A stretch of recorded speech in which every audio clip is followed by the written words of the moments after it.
نحمدہ ونصلی ونسلم علی رسولہ الکریم فاما بعد اعوذ باللہ السمیع العلیم من الشیطان الرجیم بسم اللہ الرحمن الرحیم۔ پروگرام الرحیق المختوم کی 7ویں قسط کے ساتھ میں ہوں محمد عمر خان۔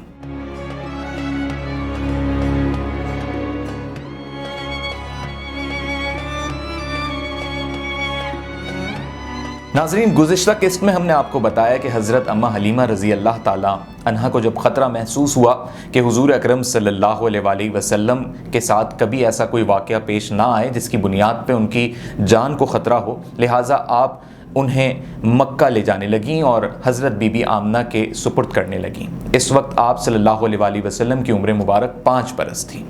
آپ اماں حلیمہ کے ساتھ مکہ جا رہے تھے اور راستے میں ایک اور واقعہ پیش آتا ہے۔ مورخین کا اس واقعے پر اتفاق نہیں ہے، لیکن چونکہ یہ واقعہ یہاں پہ اس لیے بتانا ضروری ہے کہ حضور اکرم صلی اللہ علیہ وآلہ وسلم کی شان بھی آپ کے سامنے ہم رکھتے جائیں۔ کچھ کتابوں میں ہمیں اس واقعے کے حوالے سے اقتباسات ملتے ہیں۔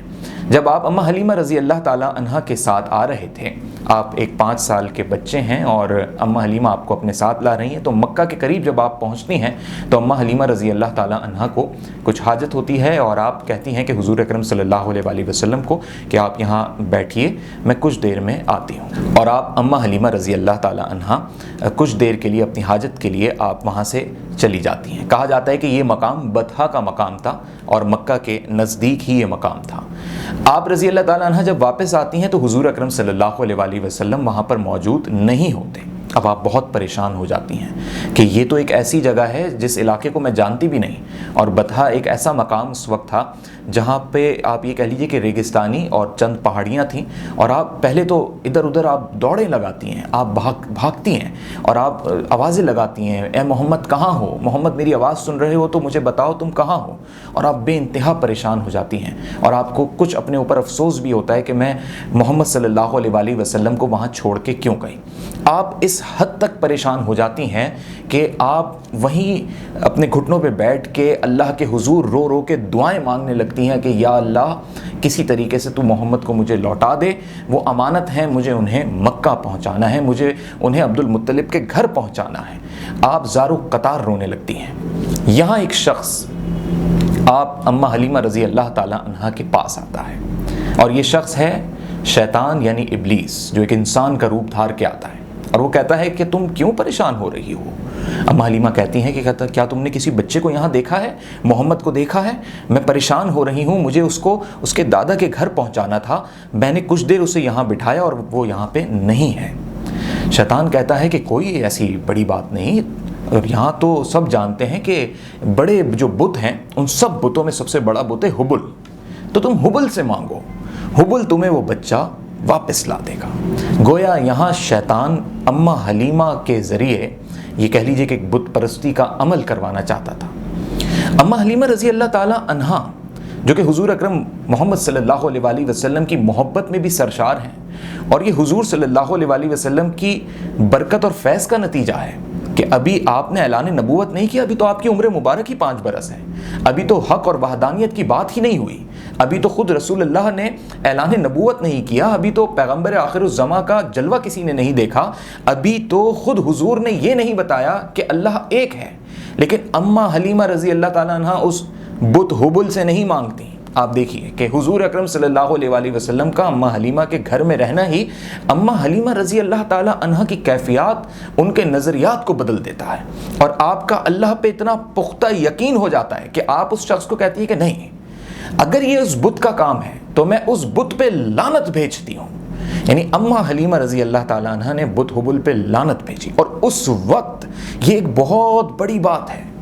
اس وقت کے اعتبار سے اماں حلیمہ کا یہ قول، یہ بیان، یہ بہت بڑی بات ہے کہ اس وقت بتوں پہ لعنت بھیجی جائے۔ اس وقت تو پورا اہل عرب، پورا معاشرہ بتوں سے مانگتا تھا، بارش ہے تو بتوں سے مانگتے تھے، کھانا ہے تو بتوں سے مانگتے تھے، اولاد ہے تو بتوں سے مانگتے تھے، مال ہے، روزگار ہے، بکریاں ہیں، ہر چیز بتوں سے مانگی جاتی تھی، اور اس وقت اماں حلیمہ کہتی ہیں کہ نہیں،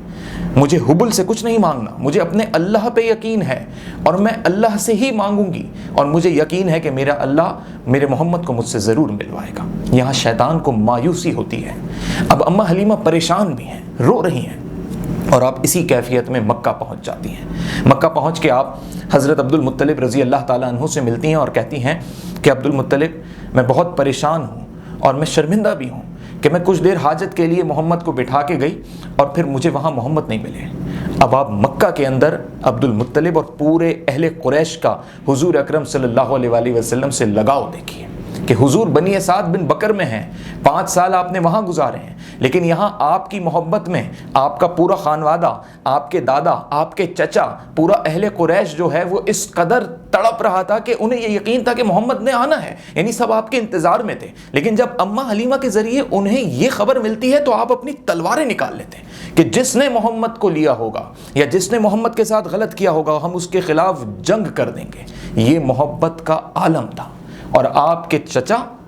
اس میں حضرت زبیر بھی شامل تھے،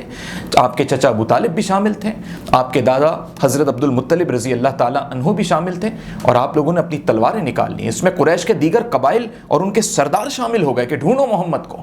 اور جب آپ ڈھونڈنے نکلے تو کچھ وقت آپ لوگوں نے ڈھونڈا، مکہ کے ارد گرد قریب کی وادیوں میں بھی پوچھا، اور اس دوران حضرت جبریل امی علیہ السلام حضرت عبد المطلب کے پاس ایک انسان کی صورت میں آتے ہیں اور وہ کہتے ہیں کہ عبد المطلب تم پریشان نہیں ہو،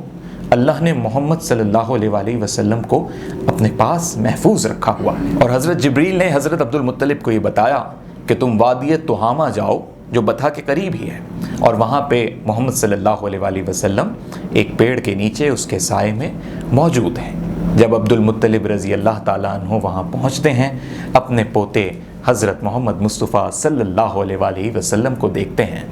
تو بڑا ایک غضب کا منظر ہے کہ دادا پوتا جو کہ ایک عرصے کے بعد مل رہے ہیں، اور آپ بھاگتے ہوئے محمد محمد کہتے ہوئے، میرے محمد کہتے ہوئے آپ ان کی طرف آتے ہیں اور آپ انہیں اپنی گود میں اٹھا لیتے ہیں۔ آپ کے کچھ چچاؤں نے یہ مناظر وہاں پہ دیکھے کہ جس درخت کے سائے میں آپ موجود تھے وہی درخت آپ کو سجدہ بھی کر رہا تھا۔ اللہ اکبر! یہ پیغمبر آخر الزماں صلی اللہ علیہ وآلہ وسلم کی وہ نشانیاں ہیں جو آگے کے واقعات میں بھی آپ کو ملیں گی۔ یوں حضور اکرم صلی اللہ علیہ وآلہ وسلم واپس مکہ یعنی اپنے گھر اپنی اماں آمنہ رضی اللہ تعالیٰ عنہا کے پاس آ جاتے ہیں۔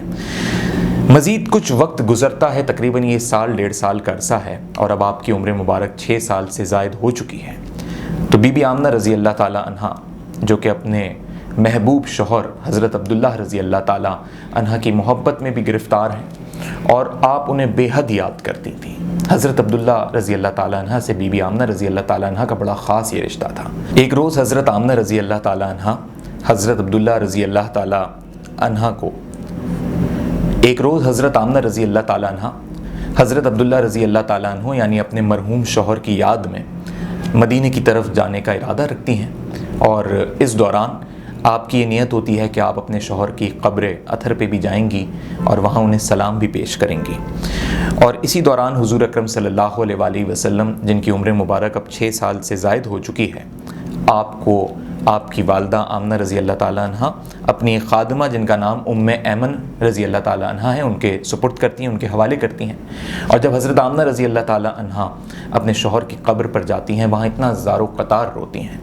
یعنی آپ تھوڑا نڈھال بھی ہو جاتی ہیں، اور آپ کی ایک محبت لگاؤ آپ کو وہ وقت یاد آنے لگتا ہے۔ یہ بہت مختصر عرصہ حضرت عبداللہ اور بی بی آمنہ رضی اللہ تعالیٰ عنہ کا گزرا تھا، لیکن یہ محبت تھی حضرت آمنہ رضی اللہ تعالیٰ عنہ کی اپنے شوہر حضرت عبداللہ رضی اللہ تعالیٰ عنہ سے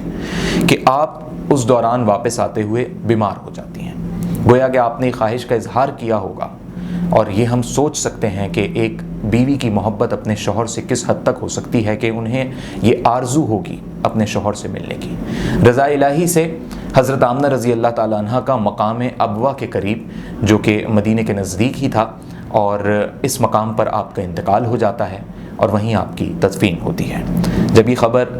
آپ کے دادا یعنی آپ صلی اللہ علیہ وآلہ وسلم کے دادا حضرت عبد المطلب رضی اللہ تعالیٰ عنہ کو معلوم ہوتی ہے تو حضرت عبد المطلب رضی اللہ تعالیٰ عنہ بے حد غمگین ہوتے ہیں، اور حضور اکرم صلی اللہ علیہ وآلہ وسلم کی جانب دیکھ کر آپ کی آنکھوں میں آنسو آ جاتے ہیں کہ میرے اتنے پیارے محمد صلی اللہ علیہ وآلہ وسلم کہ جب اس دنیا میں آنکھ کھولی تو باپ کا سایہ نہیں ملا، اور ابھی تو عمر مبارک ہے ہی کیا، یعنی آپ کی عمر ابھی 6 برس اور کچھ مہینے ہیں، اور اب ماں کا سایہ شفقت بھی چلا گیا۔ یہ سوچ کر عبد المطلب کا دل موم ہو جاتا ہے، کلیجہ پھٹنے کو آ جاتا ہے،